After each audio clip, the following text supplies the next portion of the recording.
We're back.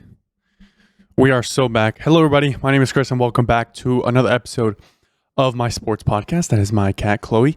So for today's episode, it's going to be a solo episode. I haven't uploaded a podcast in a while. So there's been stuff going on in the sports world, or in the NFL world, actually, which is what we're going to be talking about today. Specifically with the NFL rules, what got passed, what didn't. Brock Purdy's contract situation, Aaron Rodgers, where he's going to make his decision, and also a bit of a Trey Hendrickson, because what came out today from the Pat McAfee show, based on his interview, is that the communication doesn't look to be the best right now. It's actually poor communication, was Trey Hendrickson's words on the Pat McAfee show. So, yeah, without further ado, let's get right into it. Normally, I start off with NFL Wordle. And you know what? Actually, let's do it. Let's start off with NFL Wordle. Normally, I mean, my laptop's over there, but you know what? I'm gonna do it on my phone. All right. So for those of you that are new, NFL Wordle is exactly like Wordle, by New York Times, but instead, this is for NFL players. So let me go ahead and do. Excuse me, Chloe. Get down. Thank you. So I'm going to start off. I always start off with Raheem Mostert. Oh, he's not even on here. He's not on here anymore. What the? All right. I guess I'm going to start off with A.J. Brown. Okay, so they are a wide receiver. They're 27 years old, and they are in the NFC. Okay, so not NFC East. So let's do NFC West. Let's do Brandon Ayuk. Okay, not the NFC West. He's shorter than 6'1", so he's like 5'11". So what's NFC South? Jersey number is smaller. 27 years old. Could it be like Here's the thing. I want to rule out the NFC South. So let's go with Drake London, even though I know Drake London is not 27 years old. Okay. So they do play for Atlanta, and they are... Okay, so they do play for Atlanta. So who's the other receivers that play for Atlanta? Jersey number is smaller than number 5. Who's number 1? Oh my God. Dude. Oh, I forget his name. I forget their name. Oh no. Oh no. Oh no. Oh, frick. I might have to cheat here. I'm just going to look at faces first. So I'm going to type in Atlanta Falcons receivers. Okay, so I'm going to go images before I look at anything. Okay, images. Number 1. Is that like... I see number 1, but like it doesn't say a name. Oh! I think it's Darnell Mooney. And no, I'm looking at it right now.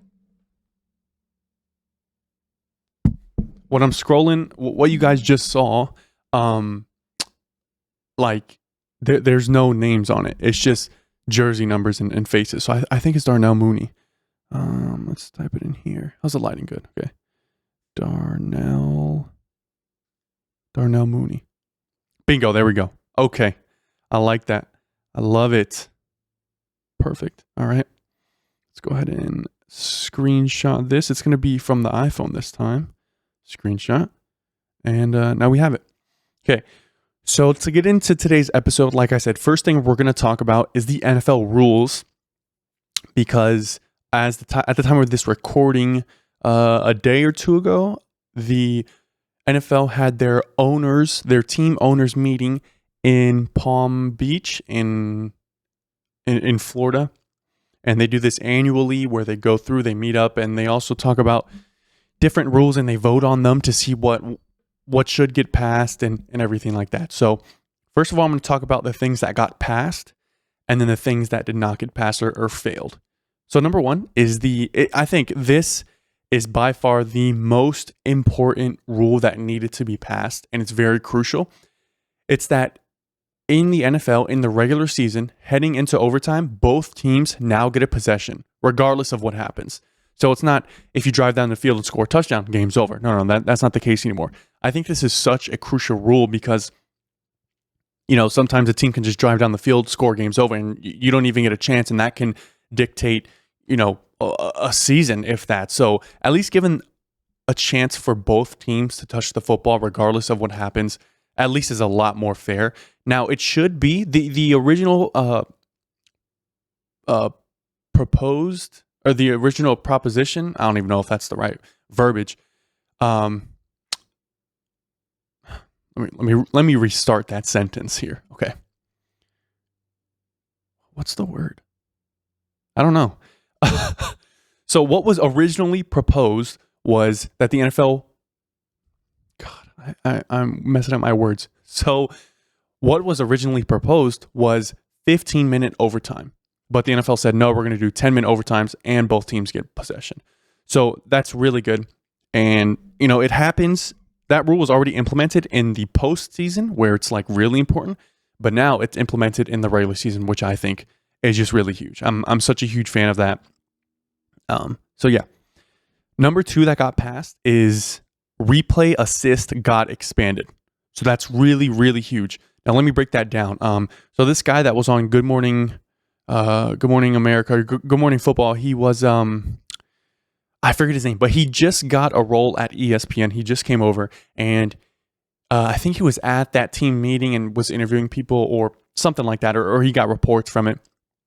But essentially, what is going on with the expanded replay assist is, here's an example. Let's say Dolphins are playing the Jets. It's the first quarter, and there's roughing the passer, right? Flag is thrown. Ref throws it. They call it. What can happen is New York, so where the NFL does all of their, like where they have their main headquarters for replay assist, is if they're watching all these games on Sunday at 1 p.m., if they see that, they can go, okay, yep, that was not roughing the passer.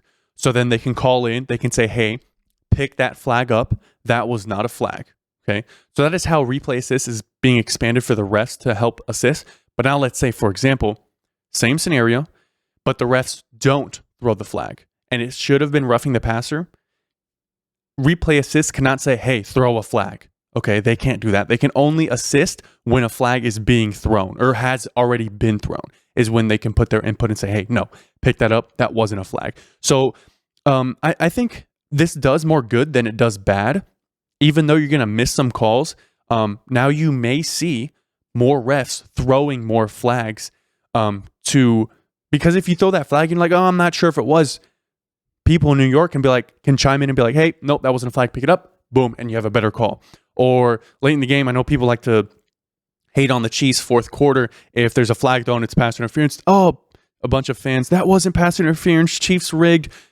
New York can call and be like, hey, that wasn't a flag, pick it up. So I think it's really good in terms that they're just using more of their resources. Gene Steratore, who works for CBS, I believe, who used to be a ref and ref for like 20 years, he is pristine. I love the way he calls things and breaks it down for the viewers whenever he does get called in by CBS. So this is going to be huge, and I'm really excited for this. Now, another thing that was passed in the NFL is the method for measuring first downs in the NFL will switch from chain gangs to camera-based technology in 2025. So the traditional chain crew will remain on the sidelines as a secondary capacity. So I think this is as far as we should go in terms of automating the NFL, because I think if you're just going to automate everything, you're going to get flags on every single play. Nobody's going to be able to.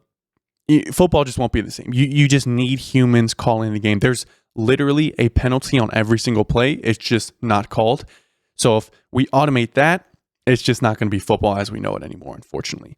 So I think this is good. It can really help with we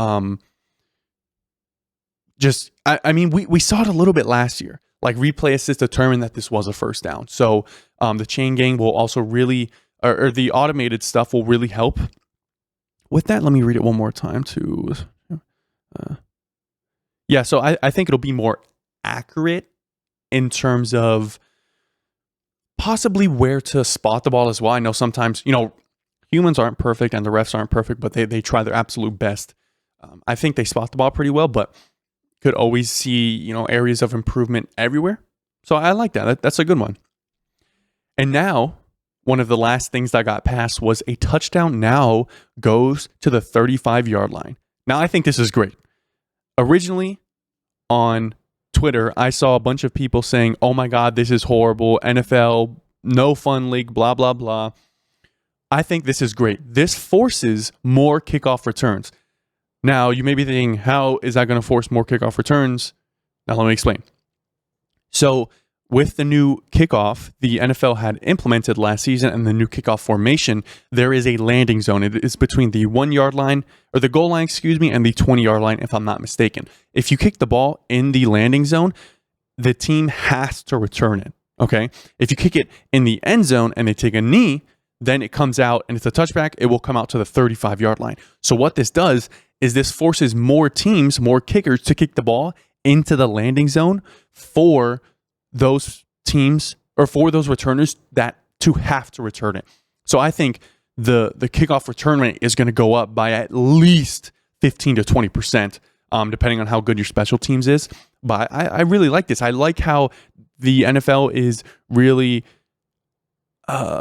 expanding the kickoff. I personally was a fan of them going to the XFL style kickoff where you have two people line up here, the kicker all the way over here, and once they catch the ball is when you can move. I think it's a lot safer. Of course, football is not a 100% safe game, but that's one way that you can prevent injuries, because when the kickoff is coming and you have one guy running full speed 20 miles an hour and another guy running full speed 20 miles an hour and they just clash heads, I mean, that is not the safest form to of football, so I'm glad they implemented that. Now let's move on to some of the fails in the NFL. Number one, as we know, the Tush push did not get passed. It failed. It actually got 16 votes for it, like to uphold it, and 16 votes to go against it. So it was right down the middle. In order to pass or ban something in the NFL, you need 24 votes. So you need 8 more swing votes there. That can go either way.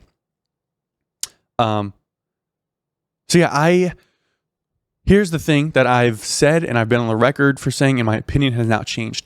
I don't mind the tush push. I really don't. Sure, it can get annoying, like, oh, they're always doing it, but I don't mind it. It's not against the rules. It's perfectly fine. What I am against with the tush push is that the offensive players can push the quarterback, and the running backs can push them, and they can just shove them all as much as they want. But on the defensive side, you can't do that. You cannot shove defensive players in the back. It got banned in like 2003 or 2004. It's illegal.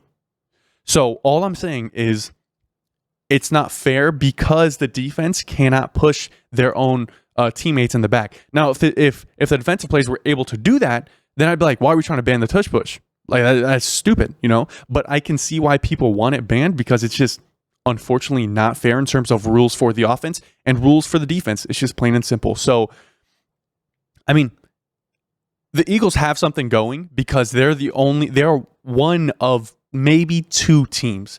I mean, obviously, they're on a pedestal. They're one of the only teams that can do the tush push successfully every single time. Another team that I think is okay at doing it is the Buffalo Bills. Now, they don't gain nearly as much yardage, but Josh Allen does a good job of gaining some yards in that. And that's it. Those are the only teams I think do a good time of or doing a good job of doing that. So, yeah. Another thing that failed is the Lions' plea for playoff reseeding, because as we know, week 17 last season was the Vikings versus the Lions, and whoever won that was going to clinch the NFC North, and whoever didn't win that was going to be the 5 seed in the NFC. So they were both, I think they both had 15-ish wins, 14-ish wins, around there. So, a 5 seed and you have 14 wins, which is like second most in the conference, and maybe third most in the NFL last season. So I can see how you can want that, because if you're on the other end of that, then it's like, oh man, we kind of got screwed. But I agree with it getting failed or not getting passed. I think to compare apples to apples, the NFL is, once you go into OTAs, once you go into training camp, mini camp, all of that stuff, your goal throughout the season is let's win the division. That's number one. We win a division, we get home field advantage. That's number one. Okay. In the NBA, comparing apples to apples, divisions do not mean anything. They don't. You just play a couple teams 4 times a year. That's it. That's all it really means. So we kind of took away the meaning of divisions in the NBA, whereas the NFL, they hold some sort of meaning. So I think, there could be some sort of playoff reseeding, but I don't know. I would have to hear, like, you might have to add an extra team into the playoffs to really do some sort of reseeding, and the top 2 teams get a bye, like how it used to be a couple years ago. But I don't know. I don't want to get too much into that, but I'm glad that did fail. Let me know in the comments below what you guys think about that one. I know that there's been a lot of different talking points about that. So, yeah. The next one here is Detroit's proposal to eliminate an automatic first down as a penalty imposed for defensive holding and illegal contact did not pass.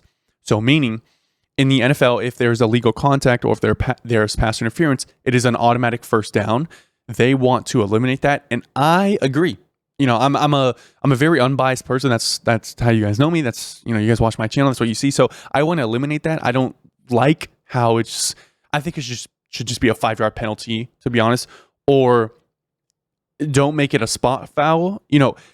If you are going to make it a first down, just do 5-yard penalty, automatic first down. So it's like, okay, you gave up 5 yards and you get a fresh set of downs. I feel like that's kind of the middle point. But then again, if you throw a 40-yard pass downfield one-on-one and this guy has a clear shot at a touchdown and this guy just tackles him, then is that illegal contact? Because that should be a spot foul, because he would have caught the ball right there, but he didn't, because he got fouled egregiously. But instead, it's just, we're bringing the ball all the way back, just get 5 yards, fresh set of down. So I think there needs to be some sort of like middle point in terms of where they can meet, because I think I definitely see both points of view in terms of, pass interference, automatic first down. Oh man, even though it was barely pass interference or it was only 2 yards downfield compared to, like I said, the 40-yard pass where the receiver has a clear shot at catching the ball and he gets fouled, but now it's a spot foul. So I see both points of view. I don't want to go in a circle here, but I'm kind of glad it did not pass. And if it did pass, I want to see how they were going to find a compromise for that. All right, so that's it for the NFL rules that I wanted to talk about. Oh, they also banned the nose, the CeeDee Lamb nose swipe for a first down celebration. No fun league, man. That's pretty crappy. I don't agree with that. That's pretty stupid. So, God, it's ridiculous. Now moving on to the top 5 greatest quarterback of all time and the greatest thrower of the football of all time, Aaron Rodgers. So as we know, there was a workout video of him throwing with DK Metcalf, who is now a Pittsburgh Steeler, but they were throwing at the UCLA campus in California. So that's interesting, man. All signs are pointing that Aaron Rodgers is going to sign with the Pittsburgh Steelers. More stuff has just been coming out over the last couple of days. This other one came out from Tom Pelissero, one of those guys. And it said that the owner said that, or like the president of the Steelers, at signs point to Rodgers signing with the Steelers. So that's good. I genuinely believe that if Aaron Rodgers signs with the Steelers, they are going to the divisional round at least. This defense is so good. This offense now has weapons. I mean, DK Metcalf. I don't think Mike Williams is there anymore. I think he left or went back to San Diego. Or not San Diego, excuse me. I'm stuck on the San Diego Chargers. The LA Chargers. So they have DK Metcalf, they have George Pickens, they have Freiermuth, and then Najee's gone. So they have Jalen Warren, but they got weapons. They got weapons, and they have a good offensive line that can protect Aaron Rodgers. And I think you match him up with Mike Tomlin, who has never had a losing season. I think that's good. I know it's in a tough division, but if he goes in that tough division in the AFC, it is going to be kind of hard to make a playoff spot. But I mean, if they do have an easy schedule, and if the Browns don't come out to be the best team, and yeah, we'll see. I want to see Aaron Rodgers back. He's one of my favorite. Like, honestly, he's probably my favorite quarterback of all time. I just love the way he throws the ball and how smart he is. You know, I'm not trying to sit here and understand or say that I understand what he is looking at when he throws, because that is absolutely not the case. I just love Aaron Rodgers and how he plays. Man, it's so good. So that was Aaron Rodgers. Another NFL update is an NFL Christmas triple header. The NFL will play 2 games on Netflix that day before Christmas, the day before Christmas, nightcap on Amazon. So, yeah, that tweet doesn't make sense, but whatever that means. Now let's move on to Brock Purdy.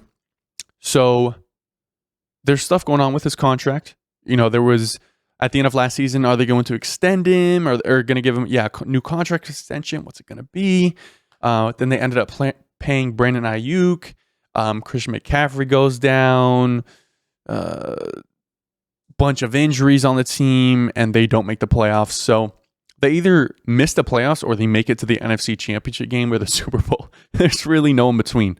So the 49ers are committed to Brock Purdy long term during internal discussions last year and wish they could have done it sooner. So it kind of sounds like things are on the right track and moving in the right direction. I mean, it is currently April, so we have May, June. We have that June, July-ish before like rookie camp, OTAs, training camp starts. So there's about 2-ish months of them to get that thing done. I know, if I'm being genuinely honest, I think Brock Purdy is around that $43 to $48 million range. I think that's where he's going to sit at, and I think he knows the situation that he's in with all these guys on his team that are getting top dollar, with Brandon Ayuk, Christian McCaffrey, their tackle, not Teron Armstead. Frick, bro, who's there? Hold on. Time out. I need to pull this up real quick because I'm blanking. Niners left tackle. God, what's his name? Trent Williams. There. Trent Williams got a bag. And yeah. So we'll see what happens with that, but I hope he gets paid because he deserves it. He's a top 10 quarterback in the NFL. He needs to get paid. Now, the last thing that I wanted to talk about is Trey Hendrickson and the Cincinnati Bengals. Man, 17 and a half sacks in back-to-back years. He originally signed a 4-year, $60 million deal when he signed with the Bengals in 2020, I think. So now he's kind of on the block. I think it was 2021, something like that. But Trey Hendrickson was on the Pat McAfee show today at the time of this recording. I watched the whole interview, and this was his words, not mine. He said, "When I say that communication has been poor, I mean that it's been here and there. We don't have any desire to be the highest paid, and we've tried to be as patient as possible." So I just feel bad for the guy. He's such a good guy. He doesn't cause any drama. But the Bengals executive, Katie Blackburn, a week ago made some comments about the whole situation with Trey Hendrickson, and they weren't the nicest comments. Yeah, let me try and find... Yeah, I can't find it, but essentially they were kind of downplaying the whole situation, and that... I want to find it real quick, man. But this is also what Trey Hendrickson said. Trey Hendrickson said on the Pat McAfee show. He said, "First off, yesterday was April Fool's, so I was traded to all 31 teams and had like 100 different contracts. The one thing I was hoping was an April Fool's joke was those comments from the Bengals executive." He said he called his agent and found out it was not. And that was a little disappointing because the communication has been poor over the last couple of months. Holy crap. Hendrickson said the Bengals have not communicated with his agent directly about his contract, saying that has been something that's been a little bit frustrating. So, you just hope for somebody that just led the NFL in sacks, by the way, can get a good contract extension. He's not looking for top dollar. He said it. He's 30 years old right now, so I'm sure he's looking at like a 4 or 5 year contract that just locks him in. Give this guy like a 4-year deal for up to like 80, 90 million and call it a day. Give him some money. He's a good guy, good Christian guy, and just wants that money. So that's all I have in terms of NFL. I'll do actually that's gonna do it. I don't want to talk about anything else that is NFL stuff. I'll talk about like NFL draft stuff in maybe next week's episode. But yeah, that's been it. Let me know your thoughts in the comments below. It was great seeing y'all and talking to y'all again. Hopefully y'all enjoyed, and I'll see y'all next video. Peace.